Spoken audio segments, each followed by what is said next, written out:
नमस्कार, मैं हूं नीलू। एक बार फिर से इजरायली सेना और उनके सैनिकों पर गजा में हमास ने हमला किया है।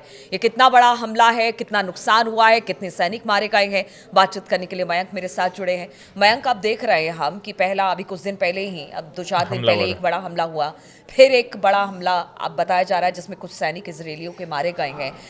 किस तरह से यह हमला किया गया, कहां पर यह हमला किया गया? ये हमला हुआ है गजा में खान यूनिस के बानी सुहेला इलाके में, जहां पे बड़े हमले में, बड़े धमाके में 4 इजरायली सोल्जर्स की मौत हो गई है और 5 बुरी तरह से जख्मी हो गए हैं।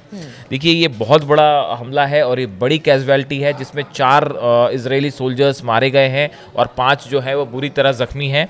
अब देखिए, ये हमला एग्जैक्टली कैसे हुआ।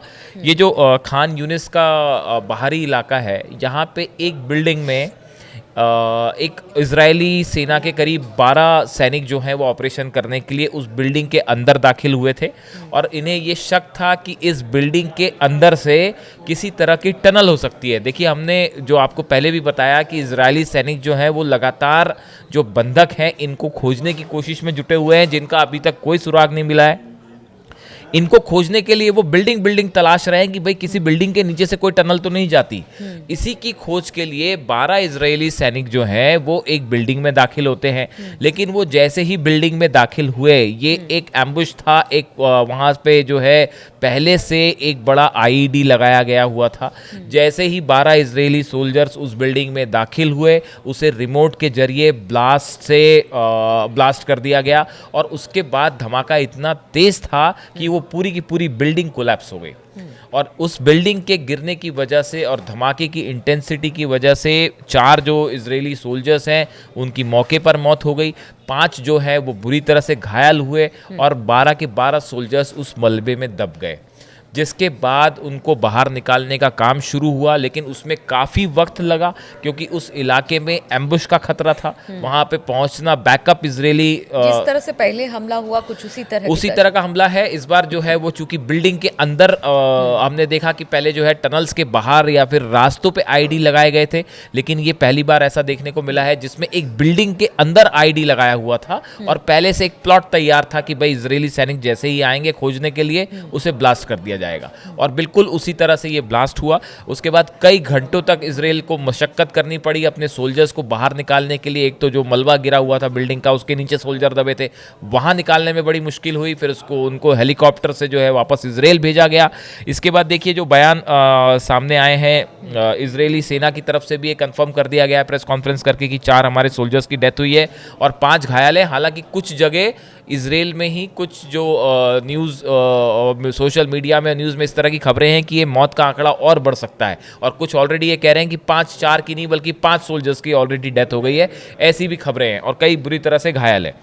इसके बाद देखिए आईडीएफ के जो स्पोक्स पर्सन हैं उनकी तरफ से बयान आया कि भाई हमारे पास कोई और मौका नहीं है, no choice but to enter the structure in the strip to investigate them for possible tunnels. देखिए जो आईडीएफ के प्रवक्ता है उन्होंने कहा कि भाई हमारे पास जो है वो टनल्स को खोजने के लिए ऐसे बिल्डिंग्स के अंदर घुसने के अलावा कोई चारा नहीं है। तो एक प्रकार का जो है वो इजरायली सेना ने अपनी हेल्पलेसनेस जाहिर की कि भाई हमारे पास कोई चारा नहीं है, हमें तो अंदर जाना ही है। फिर उसके बाद जो है प्राइम मिनिस्टर नेतन्याहू ने कहा है कि it is a sad and difficult day. उन्होंने कहा कि ये सैड और डिफिकल्ट डे है, उस तरह का उनकी तरफ से बयान आया। और प्रेसिडेंट जो है उनकी तरफ से कहा गया that the price of the war is extremely heavy. उन्होंने कहा कि भाई वॉर की हमें बड़ी कीमत चुकानी पड़ रही है, ऐसा इजराइल के प्रेसिडेंट की तरफ से बयान आया।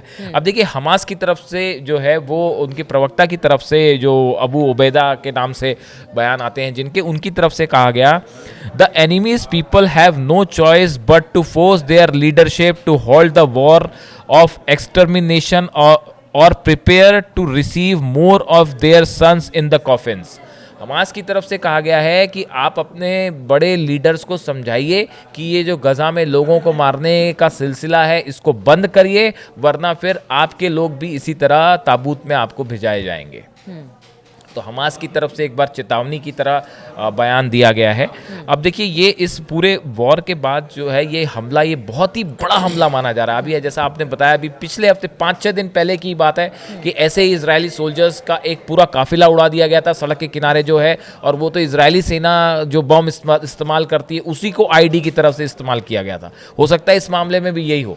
तो देखिए पिछले 5-7 दिन के अंदर ये इजरायली सोल्जर्स की बड़ी कैजुअलिटी है, और 5 या 4 इजरायली सोल्जर्स मारे जाना, 5 घायल हो जाना, ये अपने आप में इनके पूरे ऑपरेशन को एक बड़ा झटका है। और देखिए जैसे जैसे आप टनल्स को खोजने का काम आगे बढ़ेगा, ये चुनौती और वो होती जाएगी भाई, मुश्किल होती जाएगी। और इस बात का पता इसराइल को भी है कि अगर ठीक है, हवाई हमले, हमने पहले भी कहा कि हवाई हमला करना एक अब अलग बात है, और ग्राउंड पर, और ख़ास तौर पर जबकि एक शहर ऊपर है तो एक शहर टनल का नीचे है, उसको ढूंढना बड़ी मुश्किल होगा। तो आगे आने वाले दिनों में इजरायली सेना के लिए और चुनौती होगी अगर वो अंदर की तरफ और दाखिल होते हैं गजा के भीतर। बिल्कुल ठीक कहा। इसमें आपने एक बात और निकल के सामने आई है कि इजरायली सेना की तरफ से ये कहा गया है कि भाई इजरायली सेना सैनिकों की जो है वो कमी हो रही है, और उनकी तरफ से ये कहा गया है कि करीब 10,000 सैनिक जो हैं उनकी पोस्ट खाली हैं अलग अलग रैंक से, और 6,000 जो हैं ऐसे सोल्जर्स फौरन चाहिए जो कि कॉम्बैट के लिए, मतलब जो युद्ध के अंदर भेजे जा सके। तो इजरायली सेना देखिए, एक तो लंबे समय से वॉर चल रहा है तो सेना थकी हुई भी है, सोल्जर्स थके हैं ऐसी खबर आ रही है, इतने सोल्जर्स मारे गए, उनके परिवार वाले भी अब इसका विरोध कर रहे हैं। ये तो है ही कि भाई इसमें जो है कोई शक नहीं है कि मुश्किल की इजराइल की सेना को भी अच्छी खासी चुनौती का सामना करना पड़ रहा है गजा में, और लगातार जो है अब तो हमले और बढ़ गए हैं। मतलब ऐसा लग रहा है कि शायद हमास ने की तरफ से अपनी स्ट्रेटेजी चेंज की गई है, या अल कस्साम ब्रिगेड जो है इनकी इसकी तरफ से अपनी स्ट्रेटेजी चेंज की, और एम्बुश करके जो हमले हो रहे हैं इनसे जो है वो थोड़ा सा मुश्किल है। और देखिए इसी तरह जब ये हमला हुआ, ये कल की ही बात है, ये हम आपको जो हमले बता रहे हैं ये कल की, पुरानी कोई बात नहीं हो रही है, नई बात हो रही है। और हाँ, ये शुक्रवार की बात है, हमले शुक्रवार के ईद से ठीक पहले हमले हुए हैं। एक और हमला हुआ है जिसमें हालांकि किसी की डेथ नहीं हुई है। इसमें 646 पैराट्रूपर्स ब्रिगेड जो है इजराइल की, ये जा रही थी गजा में, इसके ऊपर जो है एम्बुश करके जो है मोर्टार जो होता है उससे फायरिंग की गई शिजाया में, जहां पे कई इजरायली सोल्जर्स घायल हुए जिनका अस्पताल में इलाज चल रहा है, लेकिन वहां कोई कैजुअलिटी नहीं है।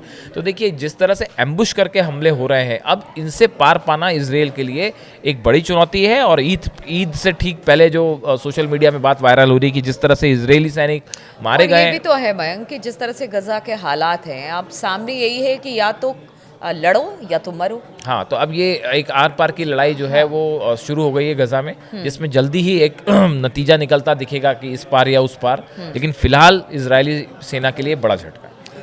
बिल्कुल, तो ये दूसरी बार है हफ्ते में कि इस तरह से इजरायली सेना पर हमला किया गया गजा में, जब वो अंदर दाखिल हो रही थी, या फिर हमास का पता लगाने के लिए, उनके ठिकानों का पता लगाने के लिए जब वो अंदर दाखिल हुई है। अब इसमें भी काफ़ी ज़्यादा कैजुअलिटी हुई है। ऐसे में अब जब इजरायली सेना है जो लगातार गजा में जो वहाँ पर हमास के ठिकाने उनको तबाह करने के लिए अगर आगे बढ़ती है, तो आगे भी इस तरह की चुनौती से उन्हें दो चार होना पड़ेगा। इस खबर पर लगातार हमारी नज़र बनी रहेगी, लेकिन आज ईद उल अज़हा है और इसकी बहुत बहुत मुबारकबाद मेरे और मयंक की तरफ से। तो आप बने रहिए हमारे साथ, और हमारी चर्चा, हमारी बातचीत जारी रहेगी, और लगातार अपडेट्स लेकर हम आपके पास आते रहेंगे।